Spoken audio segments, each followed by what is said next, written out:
My 8-year-old boy and my 6-year-old girl, they are unique and interesting people, just like any other person born of a woman. It is true that they both have promise, just like any other kid out there in the whole wide world, regardless of their existence, regardless of their color, their tribe, and their nationality. They are unique, just like all of us. And to say that they have potential, you will agree with very many people on the face of the earth. And the problem is that very few people will dispute the fact that children are laden with potential waiting to be exploited. The only problem is, trouble is when the same 8-year-old and 6-year-olds, they are gauged 55 years later. You ask someone at 55 if they have potential, and you get lots of doubts. Today in the podcast, we're going to continue on the message of potential, and specifically we want to see how you can unearth the potential that God has put inside of you. Stay tuned.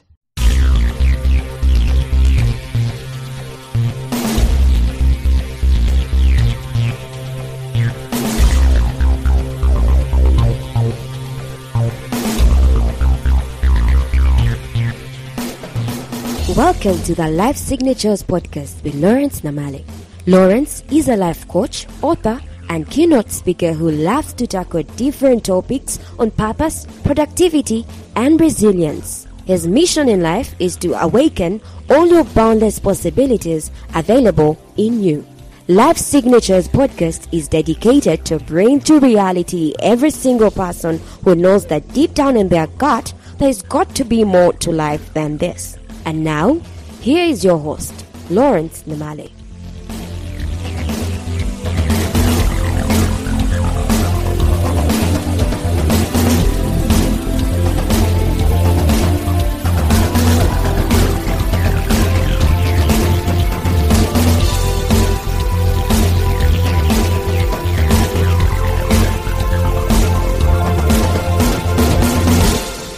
No doubt when you're gauging an older person and a younger person, maybe your perspective of potential between the two is going to be different.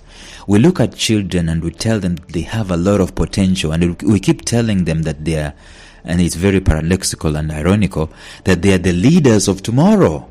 And then the leaders of today, you look at them and you ask them, how have you expended your potential? Is this your best? Is this the very best that you could be able to do? And there are doubts there. The promise that they had when they were kids, when they were being told that you have great potential, now that they are adults and they are in leadership positions, are they necessarily exuding the very dregs of the details of their potential? Is this their biggest power? Is this their full-blown potential? No, for the most part it's not. But then when we look at kids, we tell them, you have potential, there's a lot of promise in you. The way we've been programmed to think, the way we've been programmed to appear in this life, it is in such a way that we think the more we age, the less the potential we have. Okay, that will be necessarily true if and only if the potential that was put inside of us was being put to work, was being cultivated, was being excavated, and it was being used. But I can tell you, if at 45 they put potential inside of you to be an orator and you did nothing about it, that potential is still available, it is still in existence and can still be put into use. And I can tell you this, that if you rose up and you decided to go against the grain, it is difficult, it is tough. It is like when you are launching a ship, a spaceship, it uses nearly more than 50% of the strength and the fuel at launch. It is hard, but I can tell you at 45, you can draw a line in the sand, my friend, and you can decide today, from now on, I am going to cultivate the potential God put inside of me.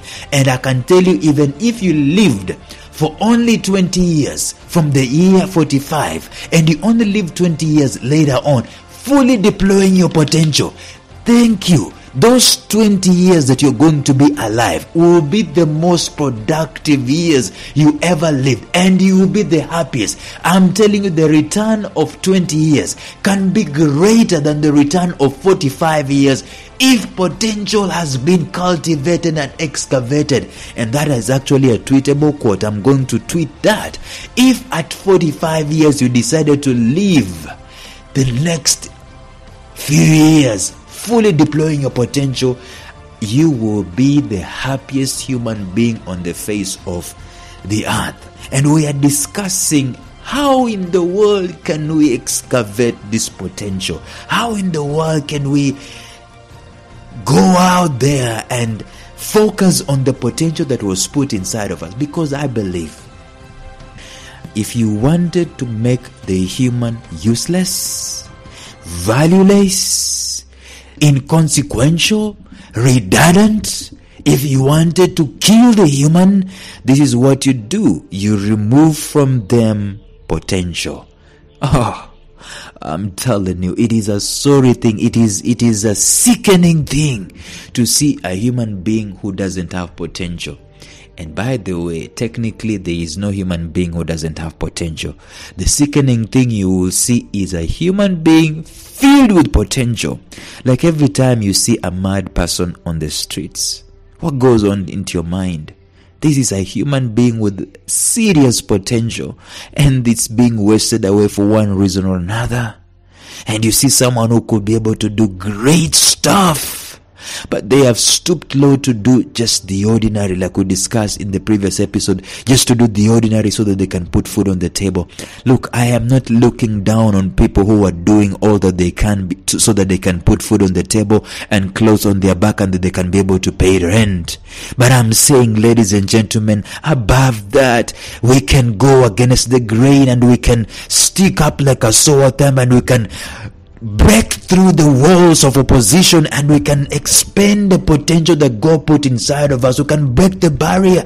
This world needs answers, and some of the answers that this world is going to get, it is going to come from men and women who are going to come alive, who are going to break the cycle, who are going to break against the opposition, against the wall that binds them to a culture of doing things for the sake of doing things.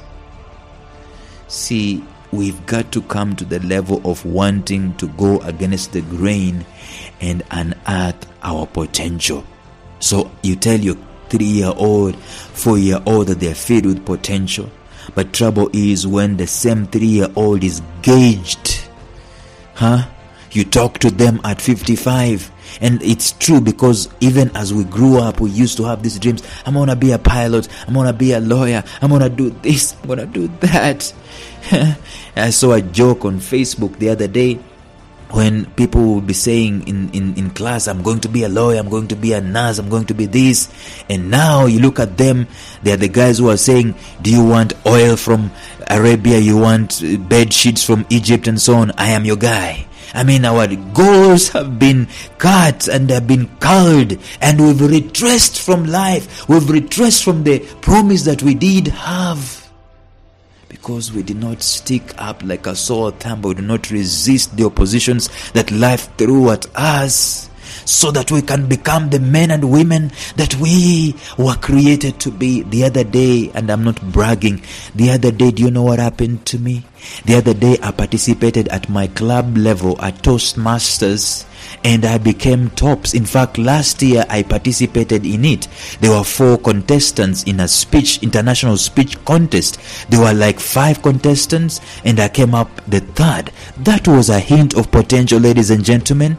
And what I did the other day, last week, is to participate in the same contest again, and I won the contest. I came up the 1st.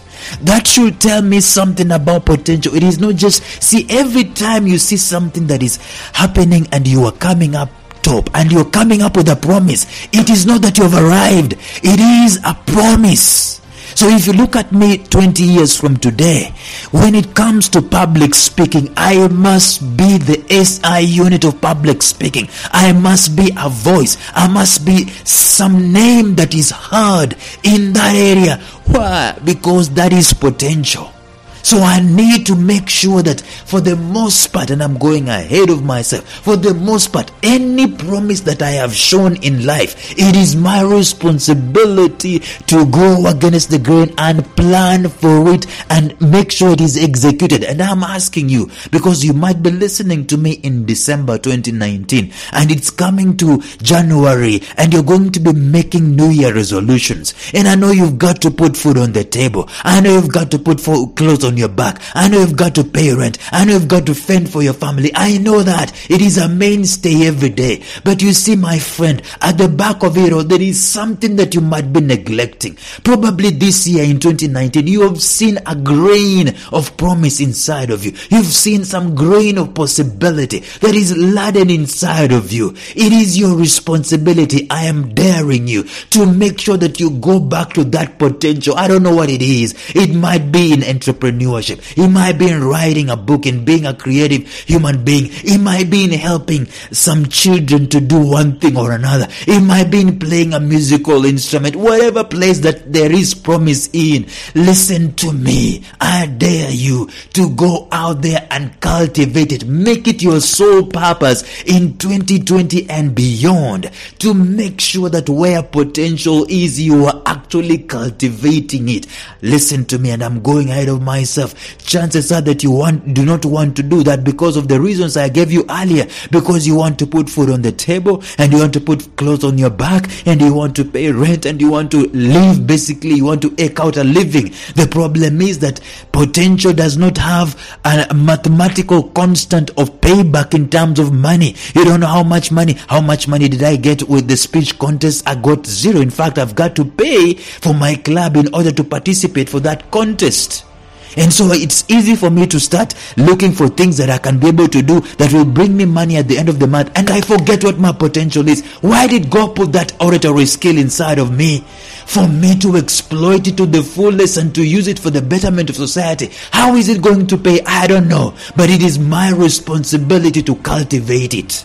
So you ask someone who had promised at 3 years of age, you ask them at 55 years of age, or you ask them 55 years later, and you ask them about their potential, and you get lots of doubts, and you get lots of excuses, and you get lots of valid reasons that they have been trying to eke out a living. Their wife gave birth and they had to take children to school, and there are very many things that we are doing on a daily basis so that we can put food on the table, so that we can live. And at the very place where we are trying to eke out a living, that is the very place we are hammering nails on the coffins of our potential. And so Miles Monroe tells us that the richest place is the graveyard, because people go to the grave with potential in them. And why did they go to the grave with the potential inside of them? They were trying to eke out a living. So I'm cautioning myself, and I'm cautioning the rest of us today. I know we are waiting for contracts to be signed. I know we are waiting for breakthroughs to come in terms of money. I know we've got to eke out a living. But I also know that potential is not useless. I also know that which you put inside of you, it is not useless. I also know that you need to look back years from today and see that whatever hint of promise, whatever hint of possibility that God put inside of you, you actually cultivated it and you made sure that it is fully deployed. It is understandable that you've got to put food on the table. It is understandable that is how we've got to live. But I am asking us, I'm beseeching us today, please let us not forget that there is possibility. Let us at least in one day dare to sit back and make sure that we are going to expend what the potential that was put inside of us is. And so we've seen in the previous episodes that if we want to cultivate our potential, if we wanted to unearth and unleash our potential, number one, we need to understand this potential principle. And I keep making you to understand the potential principle in every episode. And number two, yesterday, we saw that you need to we need to take the path of most resistance. Don't be a guy who loves comfort. The more you love comfort, the more your potential stays docile and it stays dormant. Number three today, listen carefully. If you are going to unleash your potential, I need you to lean onto your natural gifts and talents. I have already explained this, and maybe I'm going to repeat myself. I've been accused of a guy who is always repeating himself, but let me tell you, they say that repetition is the mother of mastery. So let me repeat myself again and again. Potential is in your natural gifts and in your natural talent. Why will God gift you the way you are gifted? Why will my child, my son, love playing drums? Why would my daughter love dancing? Why would I be gifted with this gift of speaking and winning contests? It is not just for me to win contests. It is for me to put a premium on it. If there was any investment that you're going to make, if there is any investment that you need to pay top dollar for, ladies and gentlemen, it has got to be the investment of your gifts and talent, your natural gifts and talent. Put your best investment in there.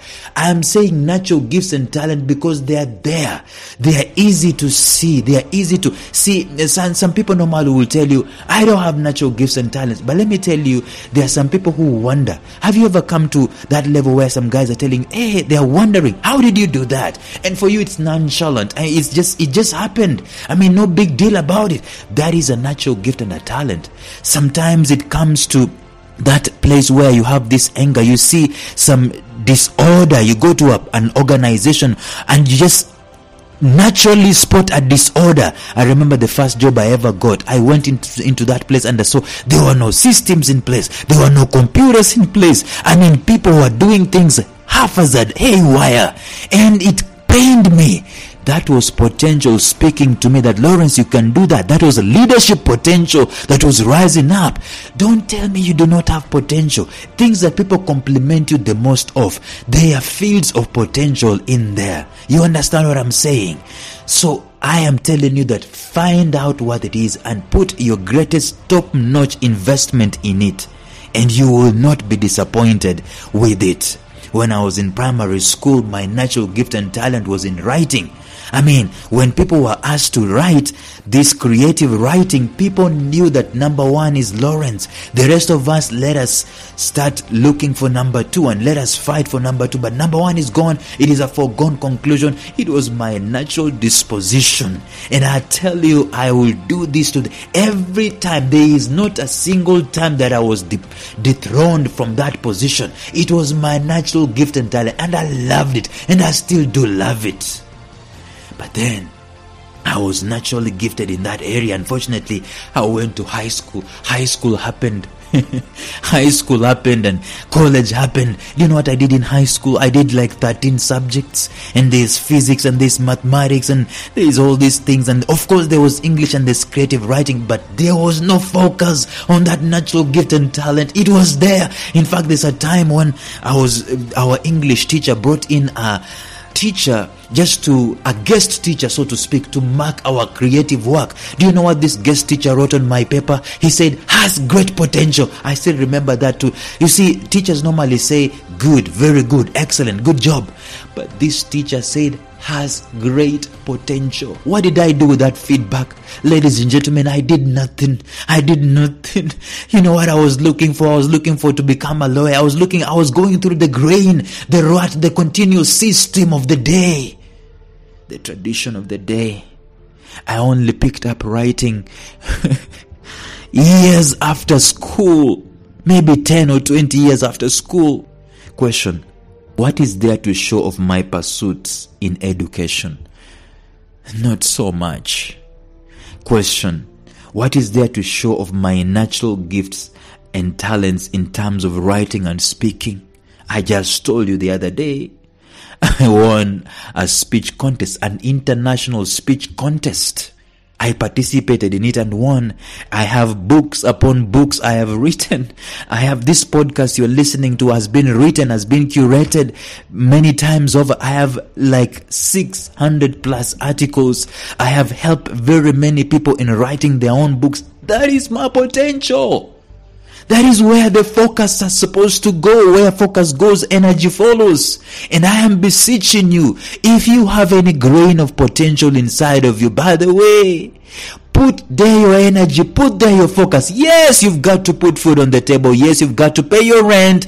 Yes, you've got to take your children to school. But as much as possible, I am beseeching you, I am asking of you, do not kill the potential by laying it dormant. Invest in it in any way possible. Make sure that you invest in it. People do not pursue natural gifts and talent because of several reasons. Number one is because of culture. We want to go to school, and all of us want to become lawyers, engineers, and doctors. That is how culture is. It has always been that way. A large percentage of people marvel at raw talents that they see, but still, due to cultural norms, they pursue a certain preset order of things in life. This is because the route of talent pursuit seemingly does not guarantee any money at the end of the month. The way people get paid is at the end of the month. You work in a clerical job, you work in a white collar, blue collar, whatever it is, and then you earn some wages. At the end of the day, you earn some salary at the end of the day. But if you pursue public speaking, nobody knows how that pays. But I can tell you this, a speech that Les Brown delivers is worth $30,000. I read somewhere that Zig Ziglar gave a speech, one speech less than 2 hours, and he got $30,000 for it. I'm not saying that we should be looking for dollars from that angle. I'm saying that we should expend our potential against the grain of culture and make this world a better place, and let the world pay us for our efforts for it. The second reason as to why we don't pursue our natural gifts and talents, will you believe it, is because of the education systems. A friend of mine says that the word education, it comes from the word educare, which means to draw out of. But instead of drawing out, the education system pours in. There's a massive difference between those two schools of thought. Potential can only be drawn in, not poured in.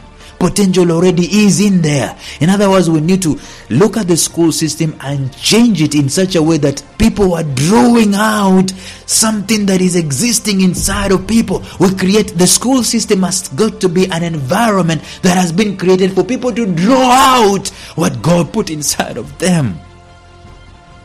Those who fail the examinations, they are expelled from the school system. They are discarded. They are labeled as failures and useless. They are not necessarily told so directly, but that is the inference. And let me tell you something about our lives. We believe inferences more than we believe reality.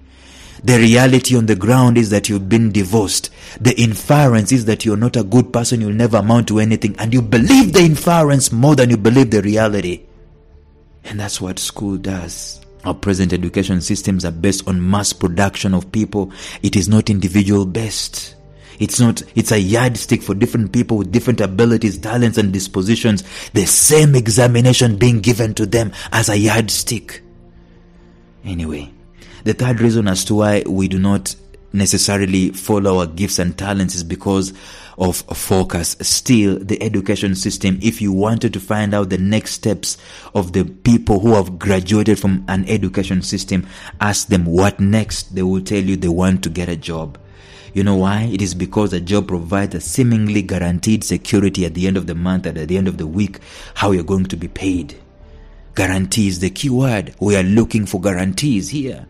Risk is the key word with potential, as we saw in the previous episode. And it's a sad fact that we don't focus. Just the same thing with me. I did not focus on my potential as a writer. Imagine if I daily focus on my potential as a writer. And I know there's this Chinese saying that the best time to plant a tree was 20 years ago. 20 years ago, that would have been the best time for me to focus on my writing skills on a daily basis. But the next best time to do it is today. So what are you focusing on? And I've been preaching today, I've been talking about you focusing on putting food on the table. Me putting food on the table, that's okay. But let me ask you a question.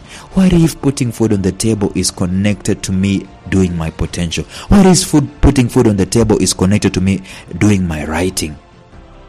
Isn't that beautiful? My child loves drumming. What if I started making the field of possibilities available for him today? That he is cultivating it, and I create the environment for him, and I buy for him these things that, see, it is trial and error.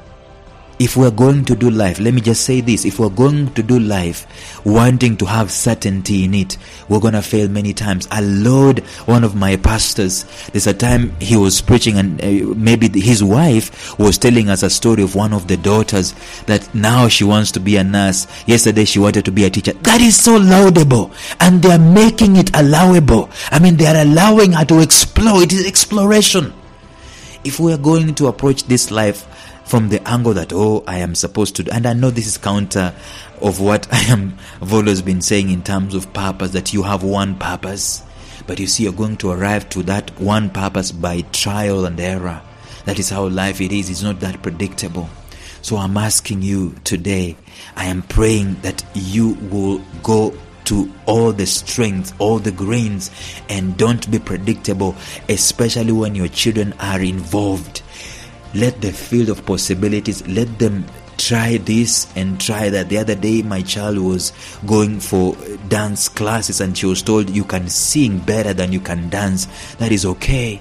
Although it broke her heart, that is fine. Let us try this and try that. But for the most part, let us not neglect our natural gifts and talents that have been given to us.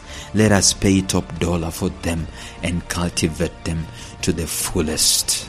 That is the only way. That is one of the ways that we're going to cultivate our natural gifts and our natural talents.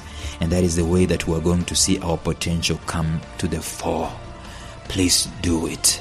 If you're going to invest something, invest in your potential. I see people investing in Forex, investing in Bitcoin, investing in stocks. That is fine. But as long as you are investing in those things, the worst you can do is to neglect investing in your gifts and in your talents.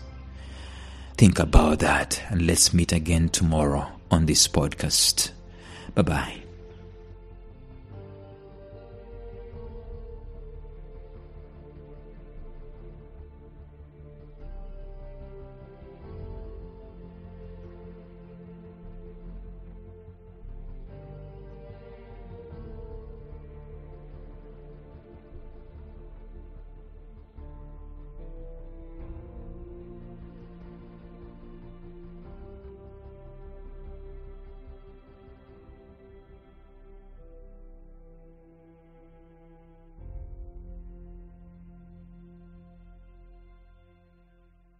A special shout out to my mentor, Jeffrey Howard of Visionary Business University, found at mastermindmentor.com, who has graciously provided me with the soundtrack and the introductory track to this podcast. Thank you, Jeff.